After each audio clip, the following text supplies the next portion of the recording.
नमस्कार, मैं हूं वंदना पांडे और आप देख रहे हैं के न्यूज इंडिया और बात करेंगे बाबा को क्यों बचाया।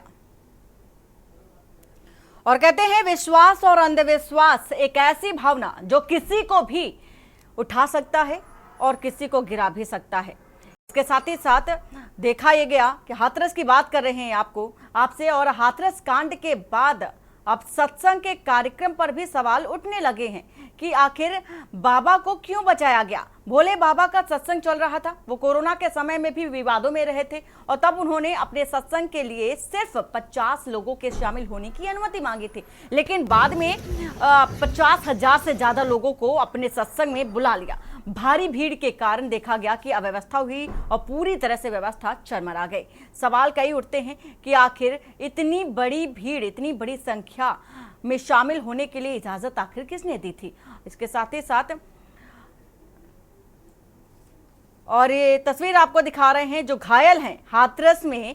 घायलों से मुलाकात करने पहुंचे हैं सीएम योगी आदित्यनाथ और इसी के साथ ही साथ मुलाकात की है, उनसे बातचीत की, हालचाल जाना है।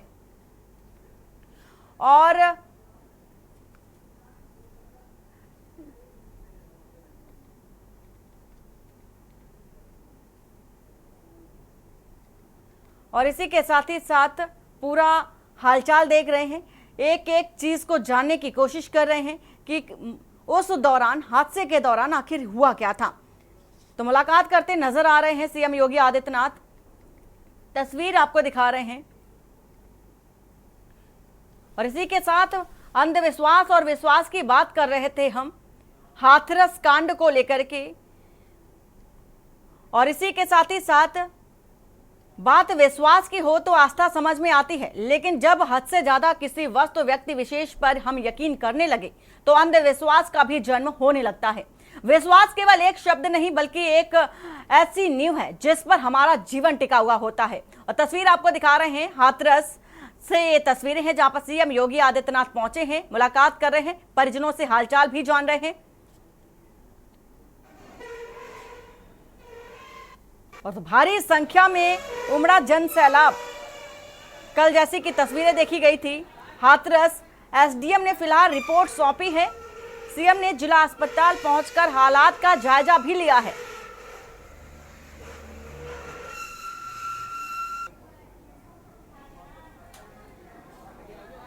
और विश्वास की अगर बात करें तो हमारा स्वभाव है कि या तो हम किसी पर अंधविश्वास करते हैं या अविश्वास करते हैं या फिर अंधविश्वास।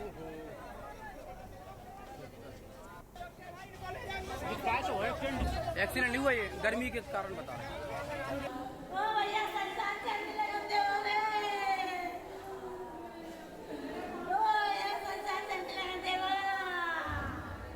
घातक होती है। जहां अविश्वास हमारे मन में भय और असुरक्षा को जन्म देता है तो वहीं अंधविश्वास आक्रोश को भी जन्म देता है। और कुछ ऐसा ही भयावह नजारा हाथरस में देखने को मिला जब साकार विश्व हरि नाम के बाबा पर अटूट विश्वास रखने वाले अनुयायियों ने उनके चरण रज लेने के लिए एक दूसरे पर चढ़ते और गिरते नजर आए।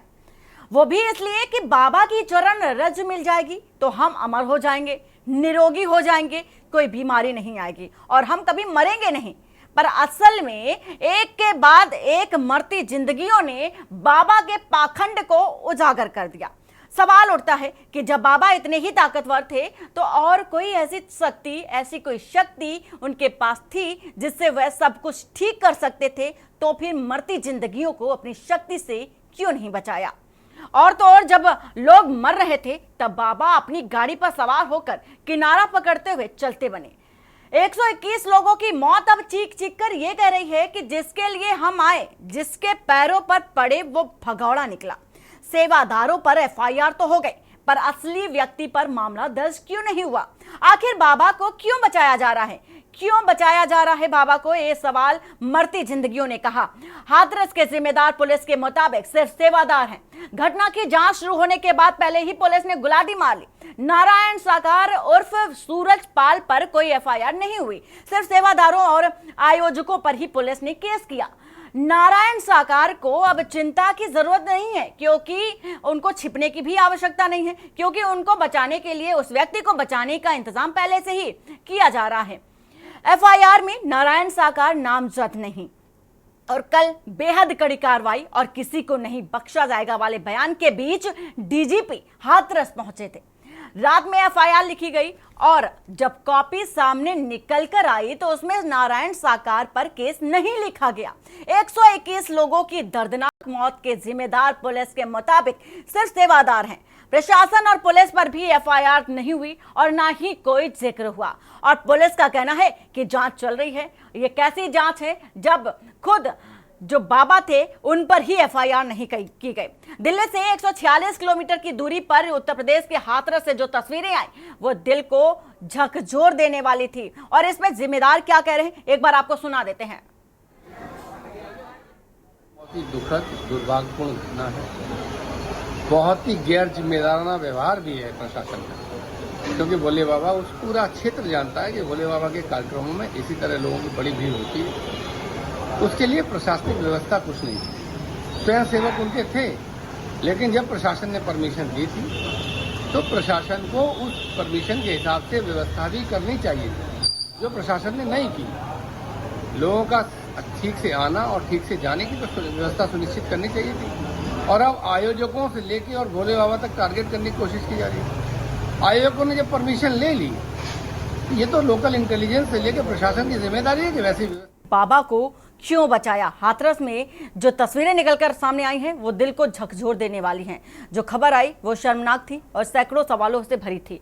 इसमें दर्द है, पीड़ा है, बदइंतजामी है, साथ ही अव्यवस्था है और सबसे चिंताजनक की बात यह है कि इसमें हर तरफ लाशें ही लाशें हैं, हर तरफ मौत ही मौत है। और हाथरस में एक धार्मिक आयोजन में इस कदर भगदड़ मची कि 121 लोगों की जानें चली गई और कई लोग घायल हैं।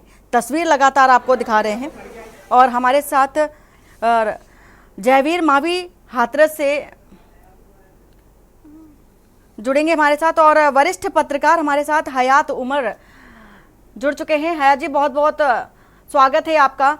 जिस तरह की तस्वीरें हम देख रहे हैं लगातार कल से हाथरस से लगातार संख्या जो है मृतकों की बढ़ती जा रही है।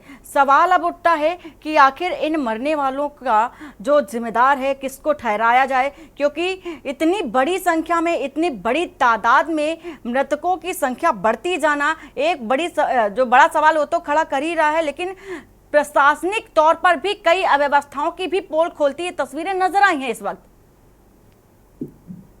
देखिए, ये पूरा हादसा और इसके लिए पूरी तरह से जिला प्रशासन ही जिम्मेदार। मैंने ये बात कल जब से हादसा हुआ उसके बाद से मैं लगातार संपर्क में हूँ लोगों के और कई लोगों से बातचीत भी हुई, जो मौके पे थे और प्रत्यक्षदर्शी थे, उनसे दोनों से मेरी बातचीत हुई। और उसके बाद मैंने गूगल पे भी सर्च किया तो मैंने पाया कि पिछले 20 सालों में करीब 24 बड़े भगदड़ के हादसे हो चुके, जिनमें 100, कभी 125, कभी 115, कभी यहां तक कि 350 लोग भी मारे गए हैं, 36 लोग मारे गए।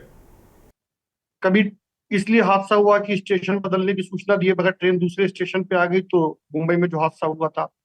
कभी पुल पर भगदड़ मचने से हुआ, कभी किसी धार्मिक आयोजन में छज्जा टूटने से हुआ।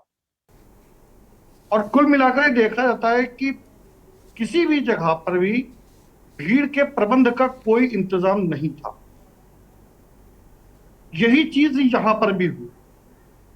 प्रशासन ने 80,000, प्रशासन का कहना है कि हमने 80,000 लोगों के शामिल होने की अनुमति आयोजन में दी थी और लोग आए 2.5 लाख। अब क्या प्रशासन के पास या एलआईयू के पास, पुलिस के पास एलआईयू की रिपोर्ट नहीं थी कि वहां इतना बड़ा आयोजन हो रहा है जिसमें आप 80,000 लोगों के आयोजन की अनुमति दे रहे हो, उसमें लाखों पहुंच सकते हैं? सिर्फ भीड़ प्रबंधन के लिए सेवादारों के ऊपर छोड़ दिया गया था और सुरक्षा के नाम पर सिर्फ 40 पुलिस वाले तैनात थे, वो भी सिर्फ डंडा लिए हुए। इतनी बड़ी भीड़ का आयोजन इकट्ठा हो रही थी, ना अस्पतालों को अलर्ट किया गया था कि कुछ हादसा हो सकता है, ना वहां पर आपदा राहत बल को इन्फॉर्म किया गया था कि वो मौके पे मौजूद रहता। ना वहां पर अगर कोई हादसा हो जाए तो कोई राहत के कोई इंतजाम थे। लाशों को, माफ कीजिएगा मुझे कहना पड़ रहा है लाशें, लेकिन कहना तो नहीं चाहिए, लेकिन बहुत दुखद है, गाड़ियों से, ठेलों से, बसों और ट्रैक्टरों से ढोया गया। घायलों को ले जाने के लिए स्ट्रेचर नहीं थे, इंतजाम नहीं थे, जिला अस्पताल में ऑक्सीजन मौजूद नहीं थी, बेड मौजूद नहीं थे, एक अकेला डॉक्टर इलाज कर रहा था। आप सोचिए पहले कि क्या भयावह स्थिति रही थी, कि ऐसा नहीं है, ये मौतों का संख्या बहुत कम हो सकती थी, लगभग आधी हो सकती थी, लेकिन समय पर इलाज ना पहुंचना, समय पर उनको मदद न मिलने से ये हादसा इतना भयावह हो गया। बिल्कुल, और सवाल भी उठाता है कि भीड़ पर नियंत्रण और पर्याप्त इंतजाम के बगैर सत्संग की इजाजत आखिर क्यों दी गई? जब इंतजाम ही नहीं थे, व्यवस्था थी नहीं, तो इजाजत किसने दी और क्यों दी और क्या समझ कर दी? सरासर प्रशासन का लापरवाही है। इनके ऊपर हत्या का मुकदमा दर्ज होना चाहिए और जिला प्रशासन के साथ आयोजकों पर हत्या का मुकदमा दर्ज होना चाहिए। जो बाबा जिसको कि छोड़ दिया गया एफआईआर में, जिसका नाम भी नहीं आया, उसकी जल्द से जल्द गिरफ्तारी होनी चाहिए और उसके खिलाफ सख्त से सख्त कार्रवाई होनी चाहिए। बिल्कुल है जी, लौटेंगे आपके पास। शिवा हमारे साथ हैं राजधानी लखनऊ से। शिवा, जिस तरह से ये अब कहा जा रहा है कि पुलिस महकमे की घोर लापरवाही है, अगर पुलिस महकमे पर भी सवाल उठ रहे हैं तो किस आधार पर सवाल उठाए जा रहे हैं? सबसे बड़ा सवाल यही हो जाता है कि अगर पुलिस को भी हम निशाने पर ले रहे हैं तो किस आधार पर ले रहे हैं?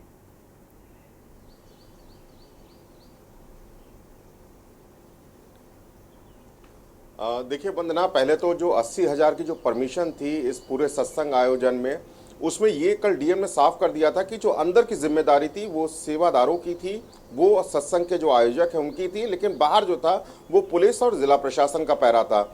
ऐसे में लोकल इंटेलिजेंस यूनिट जो LIU कही जाती है, वो एक सूचना एकत्रित करती है कि कोई भी प्रोग्राम हो रहा है या कोई भी बड़ा सत्संग ऑर्गेनाइज किया जा रहा है जो उसमें परमिशन है, अगर 80,000 लोगों की है तो आखिरकार जितने लोगों की बढ़ोतरी होगी वो तत्काल उनको लिखित में और वर्बल जिला प्रशासन को और अपने SP को सूचना देंगे और उसके ऊपर ये पूरी सूचनाएं पास ऑन होगी।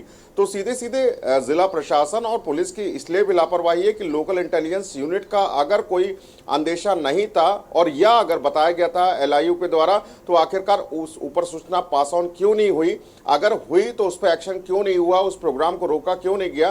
क्योंकि जो प्रोग्राम, जो सत्संग 12 बजे शुरू हुआ था और लगभग 1:40 में जाकर के खत्म हुआ है, उसके बाद तो तमाम जो बाहर लोग तैनात थे, SDM थे सिकंदरा राव, जो CO थे वहां पर, जो तमाम हेड कांस्टेबल थे, इंस्पेक्टर थे, कांस्टेबल, महिला कांस्टेबल थी, वो सभी लोग जो तैनात थी, उनका आखिरकार क्या रोल रहा है? तो ये सीधे सीधे लापरवाही का खेल ऐसे ही नजर आ जाता है कि लोकल इंटेलिजेंस यूनिट की जो रिपोर्ट थी वो शायद ऊपर तक पहुंची नहीं या उन्होंने बताई नहीं, और जो बताई तो अफसरों ने आगे उसको फॉरवर्ड नहीं किया और उस प्रोग्राम को रोका नहीं गया। तो अभी फिलहाल ये एक प्राइमा फेसी देखने को जरूर मिल रही है, लेकिन मुख्यमंत्री योगी आदित्यनाथ ने कल जिस तरीके मीडिया के सामने आकर के अपना बयान दिया कि ये महज सिर्फ एक घटना नहीं है, इसमें साजिश की बू है, इसीलिए उन्होंने 24 घंटे के अंदर रिपोर्ट मांगा और अभी खुद ही कुछ देर पहले वो हाथरस में घायलों का इलाज लेने के लिए वहां पर गए थे और वहां पर जो अफसर उन्होंने कल तत्काल भेजे थे, उत्तर प्रदेश सरकार के 3 मंत्री थे, खुद उत्तर प्रदेश के मुख्य सचिव थे, उत्तर प्रदेश के DGP थे, उन सभी से मुलाकात करने के बाद में उनके साथ एक बैठक की कि आखिरकार गलती कहां पर हुई। सरकार इस बात को लेकर के सख्त है कि अगर जिला प्रशासन और पुलिस प्रशासन की उसमें गलती है तो उस पर वो जरूर एक्शन लेंगे। लेकिन कल रात जो SDM सिकंदरा राव ने जो DM हाथरस को रिपोर्ट सौंपी है, उन्होंने पूरा टिकरा जो है वो जो सत्संग आयोजक है उनके ऊपर ठोक दिया। उन्होंने कहा कि जो बाबा के जो सेवादार थे, जो ब्लैक कमांडो थे, उन्होंने जो भीड़ थी, जो श्रद्धालु थे, उनको रोकने के लिए वहां पर आगे आए और उनको ढकेल दिया। तो सीधे सीधे जो ठिकरा था जिला प्रशासन ने, वो सीधे सीधे सत्संग आयोजक को ऊपर फेंक दिया है और ये कहा है कि उनकी कोई गलती नहीं थी और उन्होंने पुलिस के द्वारा और तमाम जो वहां पर लोग थे उनके द्वारा उन्होंने अलग अलग अस्पतालों में श्रद्धालुओं को पहुंचाने की कोशिश की, जो लोग घायल थे या जो लोग मृत अवस्था में भी थे। तो ये पूरा जो लेटर जारी हुआ है, साथ ही साथ एक जो एफआईआर हुई है सिकंदराबाद थाने में, उसमें वंदना ये लिखा हुआ है कि 80,000 की जो परमिशन थी जो एसडीएम की तरफ से दी गई थी, उसमें 80,000 नहीं बल्कि 2.5 लाख से ज्यादा लोग आए थे।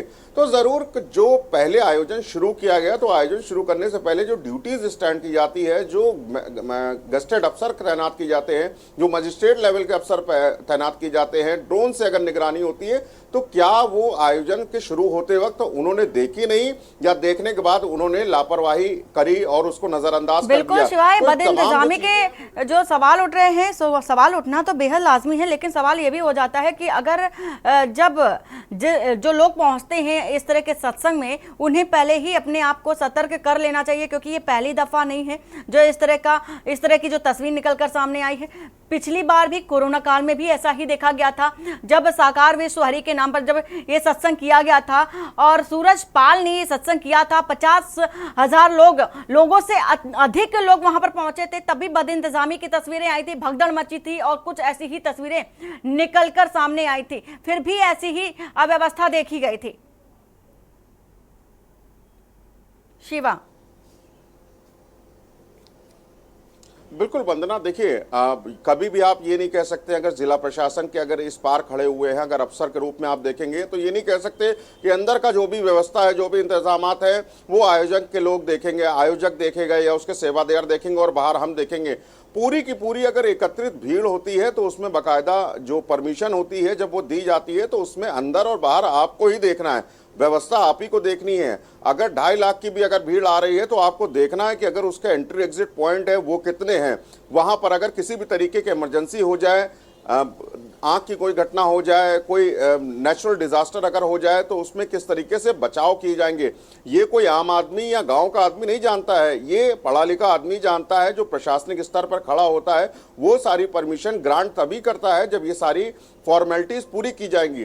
तो जिला प्रशासन एक तरीके से अपना पल्ला झाड़ रहा है। कल से भी डीएम और कमिश्नर को हम लोग देख रहे हैं लगातार कि वो जो करके बाइट देते हैं, वो साफ तौर से कहते हैं कि जो बाबा भोले की तरफ से जो आयोजक किया गया था, उनके साफ तौर से ये कहा गया था कि अंदर की जितनी भी जिम्मेदारी उनके सेवादार संभालेंगे, उनके जो मुख्य सेवादार हैं उन्होंने अपने नॉर्म्स में इस चीज को भरा हुआ है कि बाहर की जिम्मेदारी है वो पुलिस और जिला प्रशासन की है। तो ऐसे में ठिकरा बोलने वाली वंदना बात है। चाहेंगे कि जिस तरह से सेवादारों पर एफआईआर भी की गई है, सेवादारों पर आरोप लगाए जा रहे हैं, लेकिन कितने सेवादार थे उस समय जब ये सत्संग चल रहा था, ड्यूटी पर कितने सेवादार लगे थे अंदर खाने में?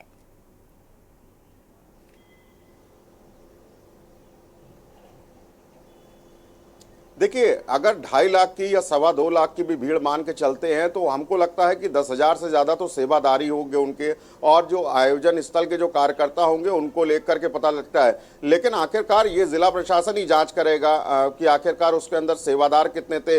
लेकिन जो नॉर्म्स उन्होंने भरे हैं उसमें जरूर उन्होंने इस बात को मेंशन किया होगा, जो पत्र है, हालांकि वो हमारे पास अभी उपलब्ध नहीं है कि आखिरकार कितने लोग सिक्योरिटी में उनके रहेंगे, लेकिन भरपूर एक सिक्योरिटी होती है। अगर 80,000 की आप परमिशन दिखा करके भी अगर आप परमिशन ले रहे हैं, तो कम से कम नहीं तो 2,000 के जो सेवादार होंगे वो आप जरूर उसमें दिखाएंगे कि हमारे पास 2,000 की जो ग्रांट जो परमिशन 8,000 की जो ग्रांट परमिशन है उसमें हमारे 200 सिक्योरिटी के लोग होंगे, यानी कि सेवादार लोग होंगे, क्योंकि श्रद्धा से जुड़ा ये पूरा कार्यक्रम है। तो अब ये जांच रिपोर्ट में तय होगा कि आखिरकार अंदर खेमे में कौन था, क्योंकि अभी भी बाबा भोले की तरफ से कोई भी अभी व्यक्ति ऑथराइज नहीं हुआ है, बोलने को तैयार नहीं हुआ है कि आखिरकार उनको जिला परमिशन जो दी गई थी वो किस स्तर पर दी गई थी, किस मानक पर दी गई थी। तो फिलहाल एफआईआर हो गई है, एसडीएम ने अपनी रिपोर्ट डीएम को भेज दी है। तो अब 24 घंटे लगभग चूंकि पूरे होने वाले हैं वंदना, और कल मुख्यमंत्री ने इस बात को कहा था कि मुझको 24 घंटे के अंदर रिपोर्ट चाहिए कि आखिरकार इन 121 लोगों की मौत का जिम्मेदार कौन है। बिल्कुल शिवा, खुद मुख्यमंत्री योगी आदित्यनाथ पहुंचे हैं, घायलों से भी जो मुलाकात है वो भी कर रहे हैं, जायजा ले रहे हैं। और हाथरस से हमारे साथ जयवीर मावी भी जुड़ चुके हैं। जयवीर, इस समय अपडेट जानना चाहेंगे, जो घायल हैं उनकी स्थिति क्या बनी हुई है?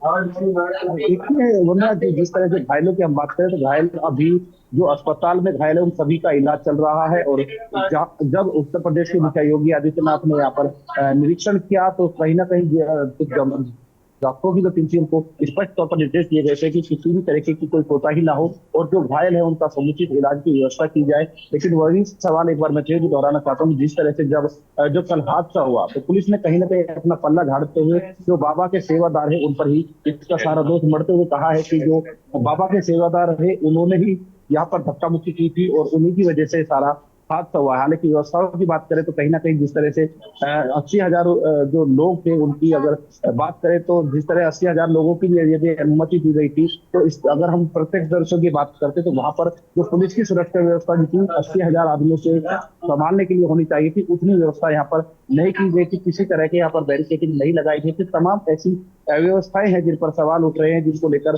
जिला प्रशासन या पुलिस प्रशासन पर भी काफी गंभीर आरोप लगते हुए जो स्थानीय लोगों की तरफ से नजर आ रहे हैं। वही हालांकि जो रिपोर्ट की जिस तरह से बात किया, अब यहाँ से जब ये मुख्यमंत्री निकले थे तो उन्हें फाइल दी गई थी जो जिसको रिपोर्ट बताया जा रहा है, जो मुख्यमंत्री की जो रिपोर्ट थी वो उन्हें सौंप दी गई है। अब देखना होगा कि इसके बाद किस तरह की जो कार्रवाई होगी, आखिर उस पर इसकी जांच गिरने वाली है। कहीं ना कहीं कोई कार्रवाई जिस तरह होगी, हालांकि यहाँ पर जो मीडिया से उन्होंने कोई जवाब नहीं दिया मुख्यमंत्री ने और ना ही मीडिया के लोगों से बात की है। उन्होंने केवल यहाँ पहुंचे हैं अस्पताल में और अस्पताल में पहुंचने के बाद जो घायल हैं उनसे मुलाकात की, बिल्कुल जयवीर मुलाकात की है, और उनसे बातचीत की है, हालचाल भी जाना है सीएम योगी आदित्यनाथ ने। लेकिन जिस तरह का पंडाल था, पंडाल बेहद छोटा था, जिस तरह की संख्या बढ़ी थी और इसके साथ ही साथ निकलने का जो रास्ता था वो भी बताया जा रहा था कि बेहद छोटा था, जिसके कारण ये भगदड़ मची। जब बाबा पहुंचे उनकी चरण रज लेने के लिए लोग इतने आतुर दिखाई दिए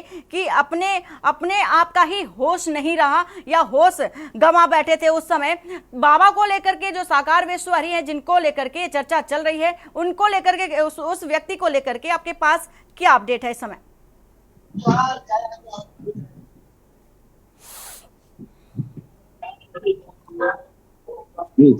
जयवीर एक बार सवाल दोहराएंगे? जयवीर जी बिल्कुल। जयवीर, जिस तरह से देखा गया कि पंडाल तो बेहद छोटा था, निकलने का रास्ता भी बेहद छोटा था, भीड़ इतनी थी कि उसको संभालना भी बेहद मुश्किल था। चरण रज बाबा के लेने के लिए लोग आतुर दिखाई दिए। तो ऐसे में इस समय बाबा है कहां पर, क्या अपडेट है बाबा को लेकर?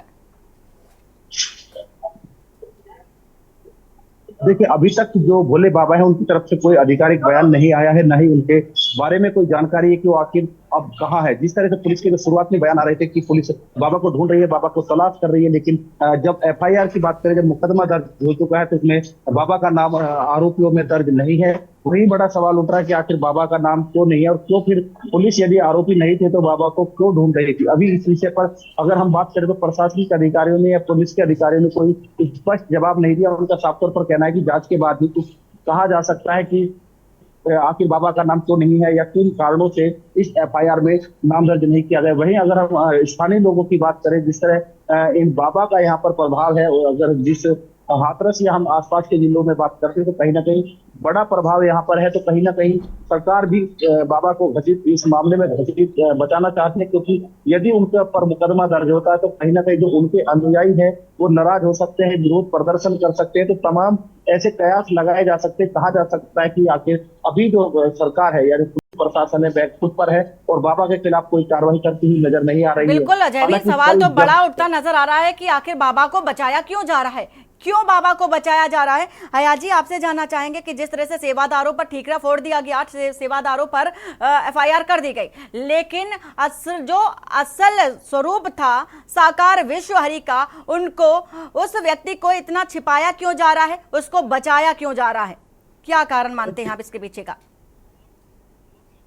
सिंपल सी बात है, सेवादारों पे पूरा ठीकरा फोड़ करके और जिला प्रशासन अपना दामन बचा रहा।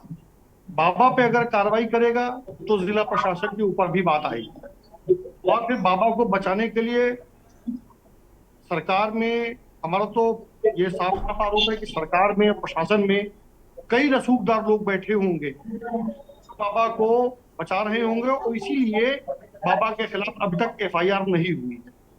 जांच की बात कही जा रही है, सेवादारों पर बिना जांच के आपने एफआईआर करी, लेकिन बाबा पर आप कह रहे हैं कि तब अगर बाबा आरोपी नहीं तो उसको ढूंढ क्यों रहे थे? और बाबा अगर आरोपी हैं तो फिर इसके खिलाफ FIR क्यों नहीं करवाई जा रही? कौन आखिर बाबा को बचा रहा है? और 80,000 की आयोजन की अनुमति लेकर के 2.5 लाख की भीड़ जमा करना, ये तो अपने आप में एक क्षम अपराध हो जाता है। तो जाहिर सी बात है कि बाबा को बचाने के पीछे क्या राजनीति है, क्या वजह है, इसके प्रश्न उत्तर तो हमको बाद में मिलेंगे। लेकिन ये बिल्कुल स्पष्ट है कि कुछ लोग हैं जो बाबा का नहीं चाहते कि बाबा के ऊपर कोई आंच आए, उनके खिलाफ कार्रवाई। बिल्कुल, और देखा भी जा रहा है। और सबसे बड़ी बात ये हो जाती है कि जब 80,000 की अनुमति थी तो 2.5 से 3 लाख जो भीड़ पहुंची, लोगों की संख्या पहुंची, वो कैसे पहुंची? इससे भी बड़ा सवाल ये हो जाता है कि जिस तरह की ये तस्वीर निकल कर आई सामने, उससे पुलिस प्रशासन, जिला प्रशासन और स्वास्थ्य व्यवस्था की भी पूरी पोल खोलती नजर आई तस्वीरें। पूरी अव्यवस्था की जो तस्वीर है वो निकल कर सामने आई कि क्या इंतजाम रहते हैं अस्पतालों में, पुलिस व्यवस्था क्या रहती है और जिला प्रशासन किस तरह से काम करता है। हयात जी, देखिए वंदना जी, हर भगदड़ के बाद, हर इस तरह के हादसे के बाद एक जांच समिति बनती है। उस जांच समिति की रिपोर्ट निश्चित में जो पूर्व में ऐसे हादसे हुए हैं, अभी हाल फिलहाल जम्मू में हादसा हुआ था, उसके पहले सबरीमाला में भी हुआ, राजस्थान में हुआ हादसा, पटना में हुआ हादसा, क्या उस जांच रिपोर्ट को मद्देनजर रख करके क्या कोई SOP यानी कि स्टैंडर्ड ऑपरेटिंग प्रोसीजर बनाया गया? क्या कोई भीड़ के आयोजन पे, धार्मिक आयोजनों को लेके कोई गाइडलाइन बनाई गई? और अगर गाइडलाइन बनाई गई तो क्या उसका पालन वहां हो रहा था? प्रशासन ने क्या आपदा राहत बल को आपदा राहत के लिए इंतजाम किए थे? सबसे बड़ी बात है कि महिलाएं और बच्चे बड़ी तादाद में इसमें शामिल हो रहे थे। इसके बावजूद प्रशासन ने क्या उनकी अलग निकासी, सुरक्षित निकासी, किसी हादसे की स्थिति में मान लिया आग ही लग जाती तो क्या फायर ब्रिगेड वहां मौजूद थी? क्या एम्बुलेंस की, अतिरिक्त एम्बुलेंसेस की, और एक होता है फील्ड बल, यानी कि जो मौके पे डॉक्टर उनका इलाज करते, क्या फील्ड हॉस्पिटल की कोई स्थापना की गई थी? नहीं। 2.5 लाख लोग अस्पताल जमा हो रहे हैं और हमारे पास कोई इंतजाम नहीं, और हमने इंतजाम सेवादारों के भरोसे छोड़ दिया है जो पूरी तरह से अप्रशिक्षित है। अगर कुछ भी हो जाए तो वो सेवादार कुछ नहीं कर सकते। तो इस प्रशासन इसमें पूरी तरह से घोर लापरवाही प्रशासन की, और पूरी तरह से प्रशासन इसके लिए दोषी है। ये पूरी की पूरी 122, 124 जो भी हुई मौतें हैं, उनके लिए प्रशासन पूरी तरह से दोषी है और सरकार को इसमें सख्त से सख्त कार्रवाई करनी चाहिए। बिल्कुल है जी। और सवाल ये लोगों पर भी उठता है जो पहुंचे थे, क्योंकि एक तरह से विश्वास की बात होती है तो दूसरी तरफ से हम अंधविश्वास के दायरे में ही रखेंगे कि ये किस तरह का विश्वास था जो उनकी जान पर ही बनाया। इतनी भारी संख्या में लोगों की मौजूदगी देखी गई और सिर्फ ये भी खबर निकलकर सामने आई कि एक पानी, जो कह रहे थे बाबा कि पानी मिल जाएगा तो निरोगी हो जाएंगे, उन पर कोई रोग नहीं आएगा, ऐसी खबर निकलकर सामने आई। इस तरह का अंधविश्वास भी एक और फैलाया जा रहा था, ये कहा जा सकता है। हयात जी, अंधविश्वास सही है और ऐसे अंधविश्वासों को बढ़ावा लगातार मैं देख रहा हूँ, लगातार बढ़ावा मिल, हताश, निराश, हर तरह से परेशान लोग, उनको बाबाओं में, संतों में, कथित संत, मैं उनको संत नहीं मानूंगा, उनको संतों को नहीं कहना चाहिए, लेकिन ये कथित संत जो हैं, जो ये जगह जगह उतर रहे हैं, इन कथित संतों में विश्वास बढ़ता जा रहा है। आयोजनों में कहीं भभूत बट रही, कहीं पानी बट रहा, कहीं पर चरण रज बट रही, कहीं आशीर्वाद हो रहा है, कहीं चंगाई सभाएं हो रही, कहा जा रहा है कि तुम्हारा कैंसर ठीक हो जाएगा, तुम्हारा बच्चे का विकलांगता दूर हो जाएगी। लोग इस उम्मीद में, उस आशा में, देखिए समाज का एक बड़ा तबका अभी भी हमारा अशिक्षित है और उसको अवेयरनेस उस तक पहुंचे, विज्ञान तो उसमें भी समय लगेगा। लेकिन हम एकदम से इस तरह की चीजों को, ये तो नहीं हो पाएगा कि एकदम से चीजें रुक जाए और खत्म हो जाए, लेकिन प्रशासन और सरकार इसको जरूर एक हद तक कंट्रोल कर सकती है, रोक सकती है। ऐसे लोगों के खिलाफ कार्रवाई करने पर, अगर बाबा के खिलाफ आज कार्रवाई होगी तो आगे इस तरह के आयोजन करने वाले लोगों के लिए एक संदेश जाएगा, वो इस तरह के आयोजनों को फिर करने से रोकेंगे अपने आप को। तो जाहिर सी बात है कि हम ऐसे लोगों को, जो मासूम हैं, जो निरपराध हैं, जो सिर्फ अपनी आस्था के चलते, अपनी अंधभक्ति के चलते, अपनी परेशानियों के चलते उस दरबार, उस आश्रम में पहुंच गए, उस सत्संग में पहुंच गए और उनको उसका खामियाजा भुगतना पड़ा, लेकिन हम उनको इतना असहाय नहीं छोड़ सकते हैं। तो आखिरकार वो हमारे ही देश के लोग, हमारे ही बीच के लोग। बिल्कुल बिल्कुल है अजय। विडंबना तो ये है कि आज भी लोग बाबाओं पर आंख बंद करके विश्वास कर लेते हैं, बिना कुछ जांचे परखे देखे और किसी भी तरह की जानकारी लिए बगैर उन पर इस तरह का विश्वास और अंधविश्वास कर लेना कहीं ना कहीं जान जोखिम में डालने के बराबर ही कहा जा सकता है। जयवीर, जिस तरह से देखा जा रहा है कि तस्वीर बराबर निकल कर आ रही है सामने, मृतकों की संख्या कभी 116 तो अब 121 निकल कर सामने आ रही है, बढ़ती जा रही है। सवाल है कि बदइंतजामी और लापरवाही को लेकर के जो ये डिस्काउंट कूपन है ये इन लोगों को किसने दिया? और ये तस्वीर दिखा रहे हैं, जयवीर लौटेंगे आपके पास, ये घटना स्थल की तस्वीरें दिखा रहे हैं जहां पर सीएम योगी आदित्यनाथ पहुंचे हैं और देख रहे हैं जो सुरक्षा व्यवस्था की बदइंतजामी देखी गई थी उसको जांच और परखते नजर आ रही है तस्वीरें। सीएम योगी आदित्यनाथ खुद मौके का मुआयना करने पहुंचे हैं, तमाम सिक्योरिटी सुरक्षा बल उनके साथ हैं और घटना स्थल का जायजा लेने पहुंचे हैं सीएम योगी आदित्यनाथ। इससे पहले जो घायल थे उनसे भी मुलाकात की, उनसे भी बातचीत की, पूरा ब्यौरा जाना है कि कैसे ये घटना, इतनी बड़ी जो घटना हुई है, इतना बड़ा जो हादसा हुआ है, ये कैसे हुआ, किसकी गलती रही, कौन गुनहगार है। एक एक पॉइंट को ध्यान में रखते हुए, एक एक बिंदु को मद्देनजर रखते हुए सीएम योगी आदित्यनाथ की ये तस्वीरें हाथरस से आपको दिखा रहे हैं और इसके साथ ही साथ कड़ी कार्रवाई के निर्देश पहले से ही सीएम योगी आदित्यनाथ ने दे दिए हैं। लेकिन अब जो भी गुनहगार होगा उस पर कार्रवाई करने से पहले देखा जा रहा है कि ये तस्वीरें अब ये बयां करती नजर आ रही है कि हर एक चीज को, हर एक बातों को ध्यान में रखते हुए, हर पॉइंट पर ध्यान रखते हुए जो भी गुनहगार होगा उस पर कड़ी कार्रवाई करते नजर आएंगे सीएम योगी आदित्यनाथ। जैसे कि उनका जो रवैया पहले से ही देखा जा रहा है कि जो आरोपी होता है उसे बख्शते नहीं, जहां एक और बुलडोजर चलाते हैं तो वहीं पर ये तस्वीरें भी दिखा रहे हैं कि कार्रवाई करने की बात करते नजर आते हैं सीएम योगी आदित्यनाथ। जयवीर, आपसे बात कर रहे थे, जिस तरह से देखा जा रहा है कि बदइंतजामी और लापरवाही को लेकर के ये डिस्काउंट कूपन किसने दिया, कौन देने वाला है? देखिए, जिस तरह से डिस्काउंट कूपन की बात करते हैं, जिस तरह जो लोगों की बात करते हैं, जो बाबा के जो भक्त हैं, जो कहीं ना कहीं जिस तरह की हम बात करें तो सभी लोग कहीं ना कहीं गरीब तबके के लोग हैं और जो बाबा में आस्था रखते हैं, बाबा में विश्वास रखते हैं, वो यहाँ पर बड़ी संख्या में पहुंचे थे, जिसके लिए तमाम व्यवस्था है। जैसा स्थानीय लोगों की बात करें, उनका कहना है कि जब बाबा का कार्यक्रम होता है तो एक महीना पहले ही उसकी घोषणा हो जाती है कि अगला कार्यक्रम उस जगह पर होगा और उसकी अगले कार्यक्रम की जो तैयारी है लगभग एक महीना तक चलती है।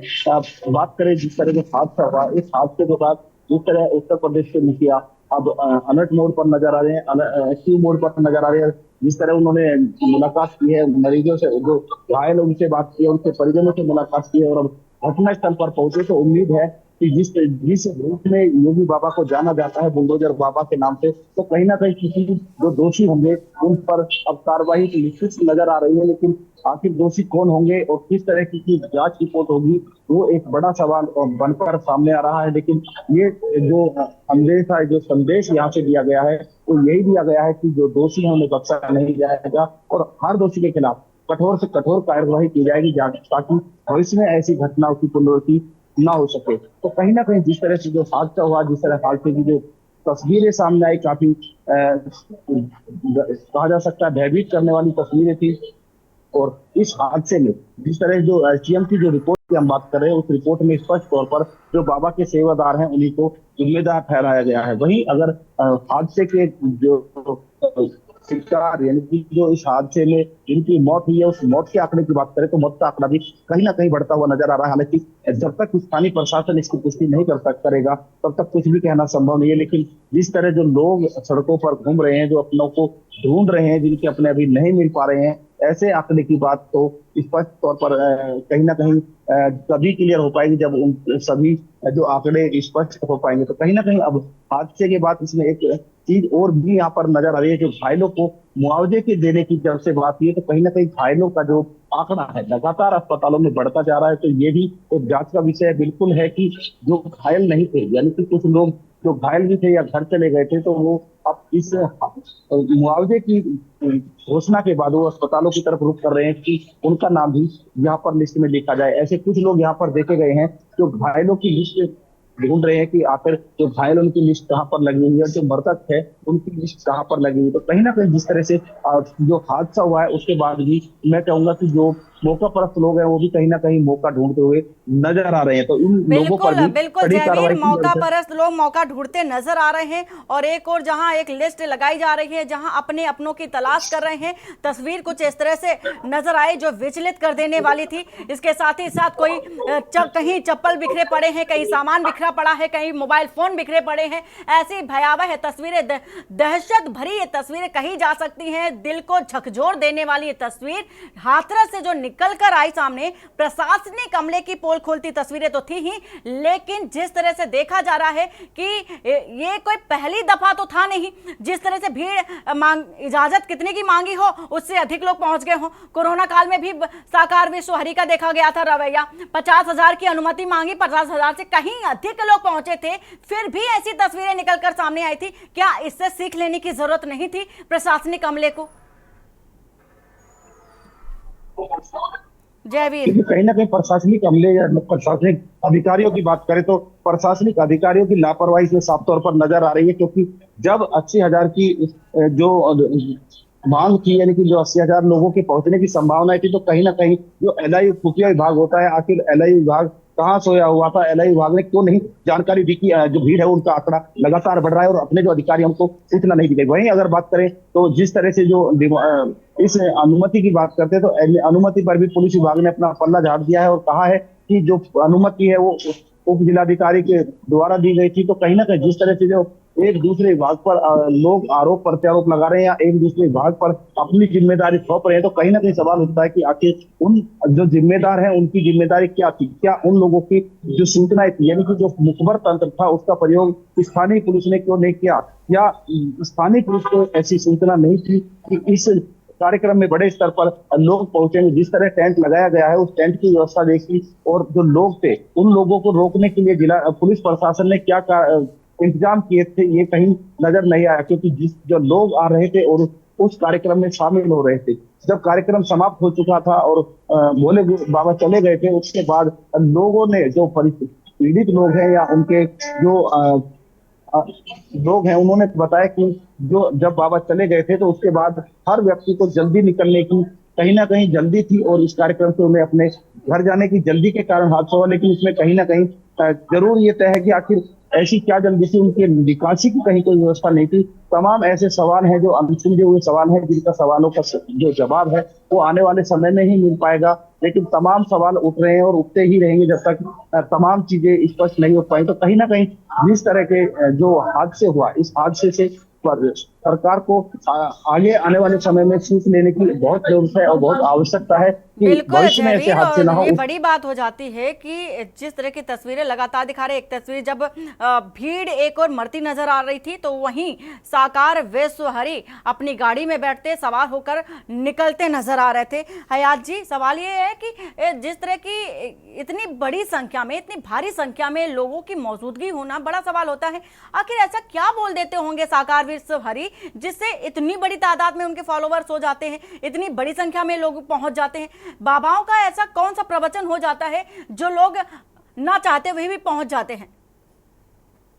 देखिए, प्रवचन और उनकी धार्मिक बातें तो ही हैं जिसमें लोग उनकी तरफ आकर्षित होते हैं और उनको बोलते। उससे भी बड़ी चीज होती है कि लोगों में इस बात का विश्वास होना कि बाबा में ठीक करने की, बीमारी दुख दर्द दूर करने की क्षमता है। लोग इस उम्मीद में जाते हैं कि उनके दर्शनों से लाभ मिलेगा, उनकी चरण रज मिल जाएगी तो हमारे दुख दूर हो जाएंगे, हमारी बीमारी ठीक हो जाएगी, उनके हाथ का पानी पी लेंगे, उनके हाथ का प्रसाद मिल जाएगा। और आम तौर पे ये जो भगदड़ और इस तरह की जो घटनाएं होती हैं ये इसी दौरान होती है। सभाओं को अगर केवल सभाएं हुए तो सभाएं हुए और लोग अटेंड करें और एक एक करके धीरे धीरे करके निकल सकते हैं, लेकिन हम पीछे रह जाएं, हमें प्रसाद नहीं मिल पाएगा, हमें उनकी चरण रज नहीं मिल पाएगी, हमें उनका आशीर्वाद नहीं मिल पाएगा, हमें उनको छूने का मौका, उनको पास से देखने का मौका नहीं मिल पाएगा। इस अपेक्षा से लोग एक दूसरे को ओवरलुक करना शुरू कर देते हैं और चढ़ना शुरू कर देते हैं, एक दूसरे को धक्के दे करके आगे बढ़ना शुरू कर देते हैं। और इसी में ही भगदड़। बात यह है कि इस तरह की घटनाओं के बाद बाबा का ये पहला कार्यक्रम नहीं होगा। तो जैसा लग रहा है कि बाबा काफी प्रतिष्ठित व्यक्ति है, उनके आयोजन ऐसे होते रहते होंगे और संभवतः मथुरा हाथरस के आसपास ही पहले ऐसे आयोजन हो चुके होंगे। तो जिला प्रशासन को इस बात का भी अंदाजा होगा कि इन बाबा के आयोजनों में कितनी भीड़ जुटती है और किस तरह के आयोजन होते हैं और भीड़ का व्यवहार किस तरह का है। तो क्या उसके अनुरूप कोई कार्य योजना बनाई गई थी? क्या बाबा को रोका गया था कि नहीं आप ऐसे आयोजन नहीं करेंगे, सुरक्षित नहीं है? आपका मंच व्यवस्था, आपकी पंडाल की व्यवस्था लोगों के संख्या बल को देखते हुए उचित नहीं है। इसमें हादसा हो सकता है, इसमें लोगों की जान सकती। बिल्कुल बिल्कुल बिल्कुल, ये बड़ा सवाल हो जाता है कि पहले इसकी इंफॉर्मेशन देनी चाहिए थी। और संदीप मिश्रा ने जयवीर सिंह से बातचीत की है, जो कि कैबिनेट मंत्री हैं। क्या कहा है सुना देते हैं।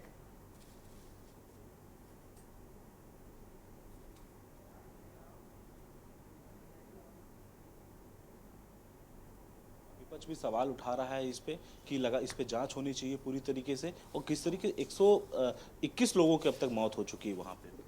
देखिए, बहुत ही दुखद और गंभीर घटना के लिए हृदय विदारक घटना है, जिसके लिए हमारी सरकार ने कल ही बहुत ही संवेदनशीलता का परिचय दिया। और सरकार की संवेदना उन सब परिवारों के साथ हैं जिनके परिवारीजन खोए हैं या जिनका परिवारीजन गंभीर रूप से घायल हुए हैं। उन परिवारों के साथ खड़े हैं हम लोग, और दुख की घड़ी में सरकार उनके कंधे से कंधा मिलाकर साथ खड़ी है। निश्चित रूप से जैसे ही घटना का कल माननीय मुख्यमंत्री के संज्ञान में पता चला, तत्काल आपने देखा होगा कि 3 माननीय मंत्रियों को वहीं कैंप करने के लिए भेजने का काम किया गया। प्रदेश के चीफ सेक्रेटरी और डीजीपी को वहीं स्थायी रूप से कैंप करने के लिए भेजा गया। तत्काल 1-2 उच्च अधिकारियों की टीम बना करके घटना की 24 घंटे में रिपोर्ट प्रस्तुत करने के लिए जिम्मेदारी जांच करके देने की सौंपी गई। और साथ ही साथ तत्काल परिवार के मृतकों के लिए, घायलों के लिए एक सहायता राशि भारत सरकार ने भी कल ही स्वीकृत करने का काम किया, प्रदेश सरकार ने स्वीकृत करने का काम किया। और संवेदनशीलता इस बात से देखी जा सकती है कि माननीय मुख्यमंत्री के संज्ञान में लाने के बाद तात्कालिक रूप से वहाँ घायलों के सहायतार्थ उस जनपद में, आसपास के जनपदों में एम्बुलेंस भेजने का, समुचित इलाज का प्रबंधन का कार्य किया गया। एसडीआरएफ की टीम, एनडीआरएफ की टीमों को तत्काल भेजा गया। फॉरेंसिक और अन्य जांच टीमों को वहाँ भेजने का काम किया गया। और साथ ही साथ हमारे भारत सरकार के आदरणीय प्रधानमंत्री जी ने, माननीय भारत के गृह मंत्री ने तत्काल घटना का संज्ञान लेते हुए उस पर दुख भी व्यक्त किया, गहरी संवेदनाएं व्यक्त की। और साथ ही साथ माननीय मुख्यमंत्री जी पूरी घटना की जानकारी भी ली और भारत सरकार से हमेशा पूरा सहयोग देने का आश्वस्त भी उन्होंने आश्वासन दिया। और आप देख रहे होंगे कि 24 घंटे में जांच आनी है। और उससे पहले माननीय मुख्यमंत्री जी स्वयं भी आज घटनास्थल का दौरा करने के लिए निकल गए। स्वयं घटनास्थल का दौरा करके वहाँ घायलों से मिलेंगे, अन्य लोगों से मिलकर के पूरी घटना की जानकारी लेने का काम करेंगे। वो दुख की घड़ी में साथ होने के लिए उनके साथ खड़े दिखाई पड़ेंगे। अखिलेश यादव लगातार जो है सरकार पर सवाल खड़े कर रहे हैं इस घटना की, आखिर कैसे परमिशन मिल गई, उनका एलायु तंत्र कैसा था, क्यों अब तक नहीं जगा था? देखिए, जो कल जांच टीम बनाई गई है उसको सारे चीज़ों के लिए स्पष्ट किया गया है कि वो सब कारण, जिन कारणों से ये घटना हुई, उसके लिए जिम्मेदारी किसकी है, घटना के लिए जिम्मेदार लोग कौन है और उनके लिए क्या क्या कार्रवाई अपेक्षित है। और भविष्य में इस तरह की घटना की पुनरावृत्ति न हो, इसके लिए भी आवश्यक सुझाव और रिपोर्ट देने का काम 24 घंटे में देने की अपेक्षा की गई है। मैं समझता हूँ कि जांच रिपोर्ट आने के बाद निश्चित रूप से सरकार उन बिंदुओं पर कठोर कार्रवाई करेगी। आदरणीय मुख्यमंत्री स्वयं चूंकि आज घटनास्थल पर, तो बहुत सारी जानकारियाँ आएंगी। कल माननीय मुख्यमंत्री ने भी कहा कि इस पर भी एक जांच में ध्यान देने की जरूरत है कि ये हादसा था या कोई साजिश थी। इस पर भी अधिकारी अपना दृष्टिपात करेंगे।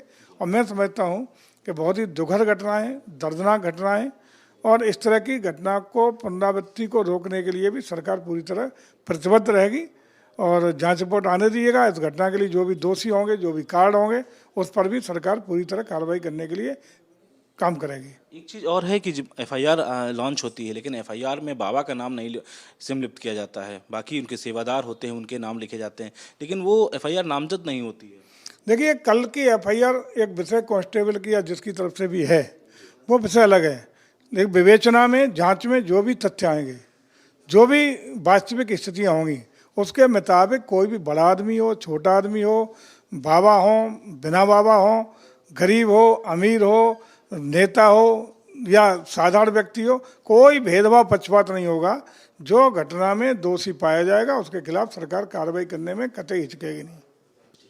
तो ये थे हमारे साथ में पर्यटन मंत्री जयवीर सिंह, जिनका साफ तौर पे कहना है कि जिस तरीके से घटना घटी है उसको लेकर के सरकार हमारी तरीके से पूरी तरीके से खड़ी हुई है, और उत्तर प्रदेश के मुख्यमंत्री योगी आदित्यनाथ स्वयं जो है वहां पर जा करके इन सारी चीज़ों का देख रहे हैं, और जो भी रिपोर्ट आएगी उस पर कार्रवाई की जाएगी। कैमरामैन आदित्य तिवारी के साथ मैं संदीप मिश्रा, के न्यूज़, लखनऊ। तो अभी आप सुन रहे थे जयवीर सिंह को, जो कि कैबिनेट मंत्री हैं। उन्होंने साफ तौर पर कहा कि सीएम योगी आदित्यनाथ मौके पर पहुंचे हैं, वो पता कर रहे हैं, जानकारी ले रहे हैं कि ये हादसा था या षड्यंत्र था।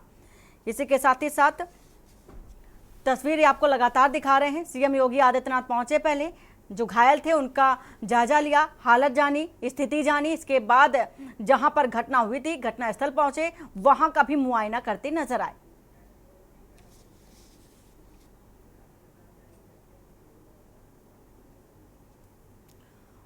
और बाबा को क्यों बचाया है, ये बड़ी बात हो जाती है। और राकेश सचान ने क्या कहा है, ये भी आपको सुना देते हैं, जो कि कैबिनेट मंत्री हैं।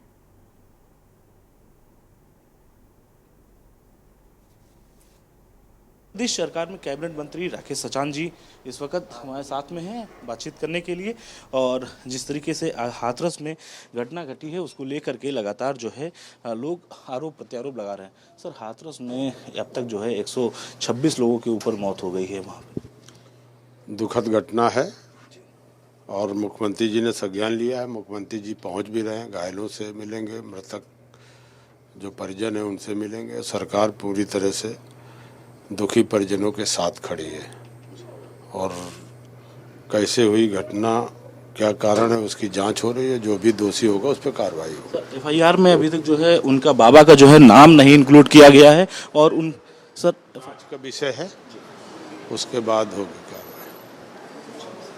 तो ये थे हमारे साथ में कैबिनेट मंत्री उत्तर प्रदेश सरकार में राकेश सचान जी, जिनका साफ तौर पे कहना है कि इस पूरे घटनाक्रम में मुख्यमंत्री जी स्वयं जो है संज्ञान ले रहे हैं, और इस घटनाक्रम को लेकर के अभी जांच के बिंदु है। जांच होने के बाद में एफआईआर में अगर नाम बढ़ते हैं तो वो बढ़ाए जाएंगे। कैमरामैन आदित्य तिवारी के साथ मैं संदीप मिश्रा, के न्यूज़, लखनऊ। तो बाबा को क्यों बचाया जा रहा है, ये अहम सवाल है। और एफआईआर क्यों नहीं की गई, सेवादारों पर ही एफआईआर क्यों की गई, और तमाम ऐसे सवाल उठते नजर आ रहे हैं। धरातल की जो स्थितियां हैं वो और कुछ ही बयां करती नजर आ रही हैं। सवाल कई हैं, स्वास्थ्य व्यवस्था को लेकर के भी सवाल उठता नजर आया, जिला प्रशासन, पुलिस प्रशासन पर भी सवाल उठता नजर आया। तमाम सवाल हैं। बाबा को क्यों बचाया जा रहा है, ये बड़ा और बेहद अहम सवाल है। हमारे साथ तमाम मेहमान जुड़े थे, सभी का बहुत बहुत शुक्रिया। फिलहाल बुलेटिन में इतना ही। बाकी की खबरों के लिए बने रहिए आपके न्यूज़ इंडिया के साथ। नमस्कार।